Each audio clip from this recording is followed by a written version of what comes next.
Bem-vindos a mais um módulo do curso de Gerenciamento e Execução de Projetos de Inovação em Empresas.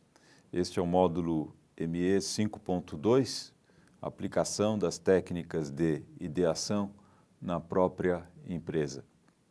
Bem, a essa altura vocês já puderam ter uma ideia de quais são as técnicas de ideação. Vamos lembrar novamente o que é a fase de ideação. É a fase inicial do projeto de inovação. É uma fase extremamente criativa, uma fase extremamente lúdica, inclusive, né? Uma fase que muitas pessoas gostam, têm muito prazer em realizar.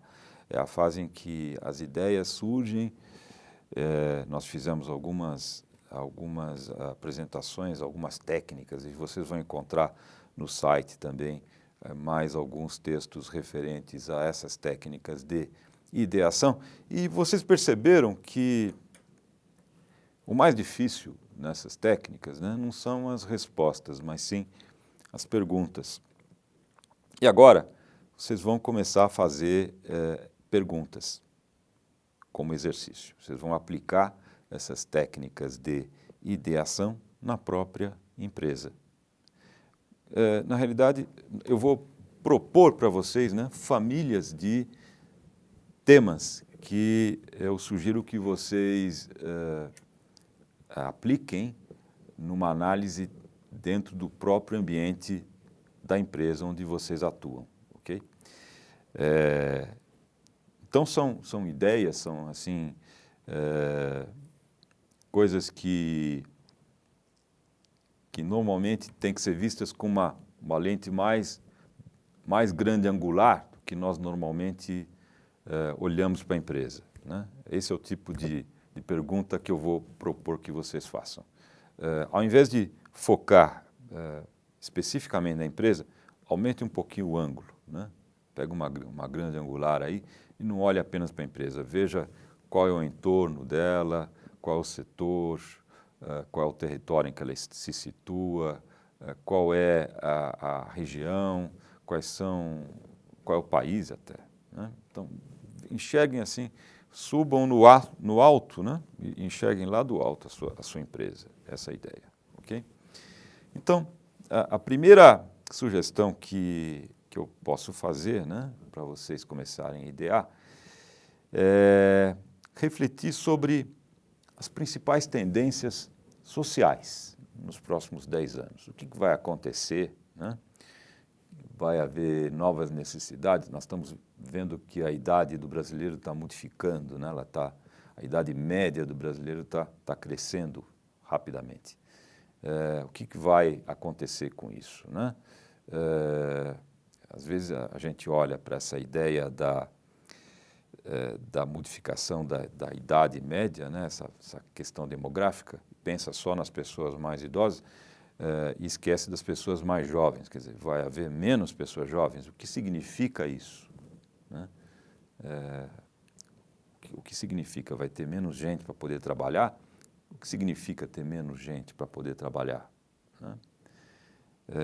Então, outras coisas que podem surgir dessas novas tendências, né, dos próximos 10 anos, talvez novas necessidades em alguma área de bem-estar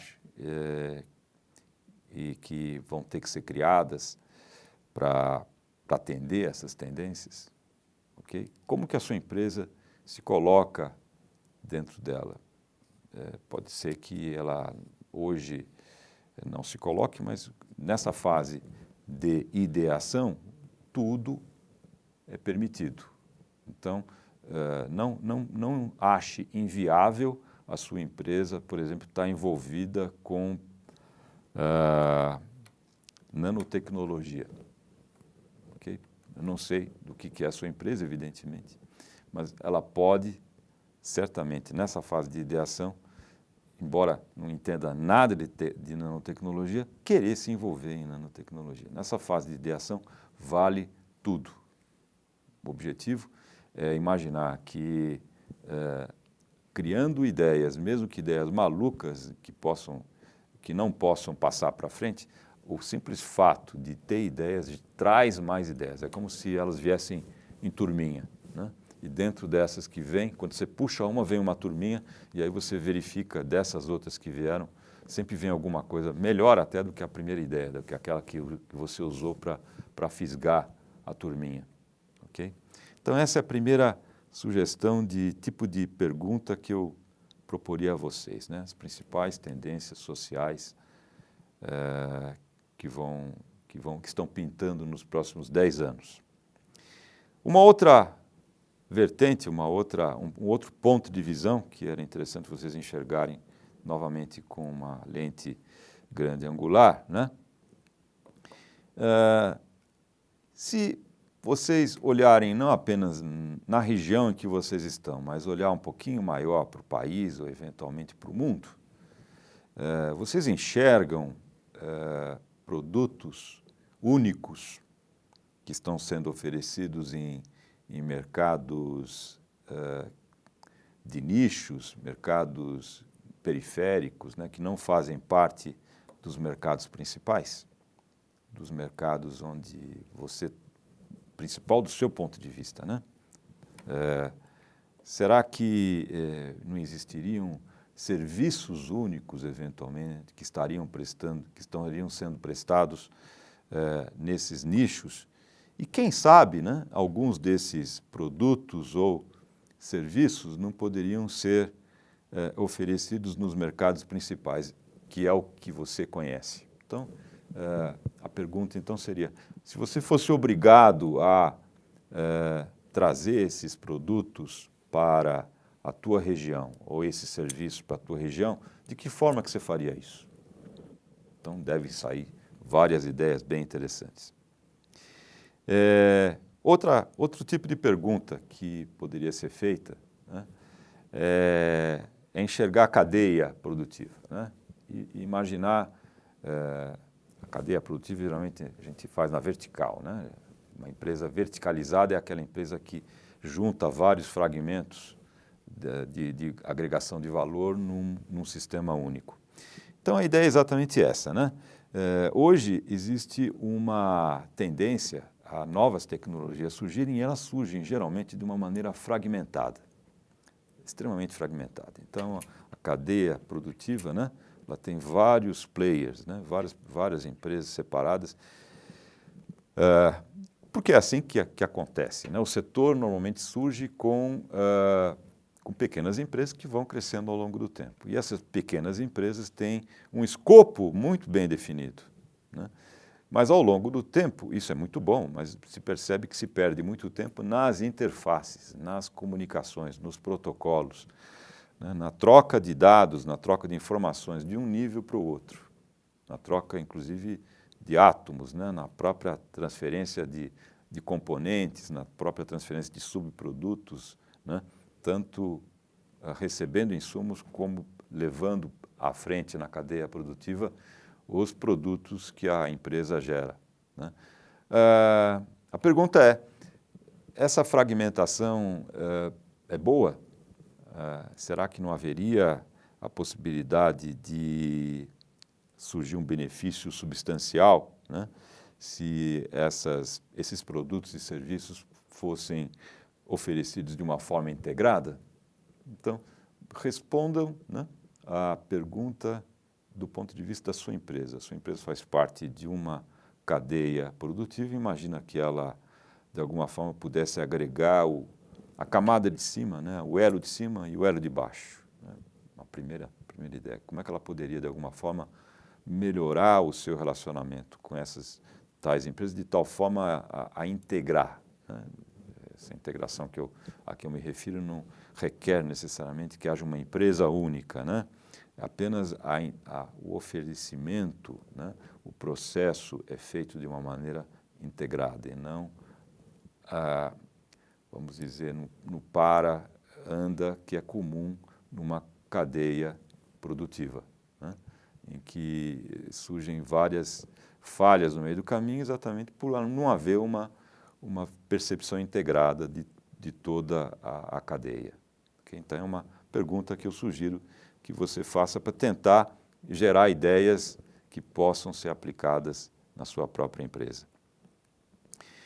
Uma outra linha de raciocínio, né, que a gente poderia sugerir a vocês é assim: imaginem um produto ou um serviço que hoje é considerado como premium, né? É um serviço de alto custo, é um serviço que uma camada privilegiada da população está tendo acesso hoje. Okay? Então imagine um produto esse, por exemplo, vou falar um perfume, só para vocês. Não se concentrem no perfume, apenas como um exemplo. Okay? Então imaginem que eu proponho a vocês um desafio, né? Como que vocês conseguiriam levar esse produto ou serviço premium para um mercado inferior, para um mercado com menor poder aquisitivo, para um mercado menos sofisticado, para um mercado mais primário, né? E que, de alguma forma, pudesse ser feito isso através da simplificação da cadeia, né? Por exemplo, eles poderiam ser entregues diretamente ao consumidor, né? Ou eles poderiam utilizar um canal de distribuição em massa, né? Como uma rede de supermercados. Esse é tipicamente o exemplo de um canal de distribuição em massa, né? Então, alguma coisa que hoje não está sendo vendida dessa forma, né? Por que não? Por que não poderia ser, né? Utilizarmos esse canal, tá? Outra ideia, outra fonte de sugestões para vocês pensarem a sua própria empresa, né? Ideias para a sua própria empresa. E uma que no final talvez vocês pensem que não tem a ver com a sua própria empresa, mas tem muito, né? E acho que essa é uma reflexão que tem que ser feita. A questão é a seguinte: qual é uma fonte de frustração pessoal para você com relação à saúde e bem-estar? Vou repetir: qual é uma fonte de frustração pessoal para você com relação à saúde ou ao bem-estar, né? E como que você poderia lidar melhor com esta frustração? O que você poderia fazer para lidar melhor com essa frustração? Então, tenho certeza que muitas ideias interessantes vão surgir para a sua empresa, né, ao refletir sobre essa questão específica aqui. Bem, mais informações, mais instruções vocês vão encontrar no site da disciplina. Nossos monitores também vão estar à disposição para atender a qualquer dúvida. Muito obrigado.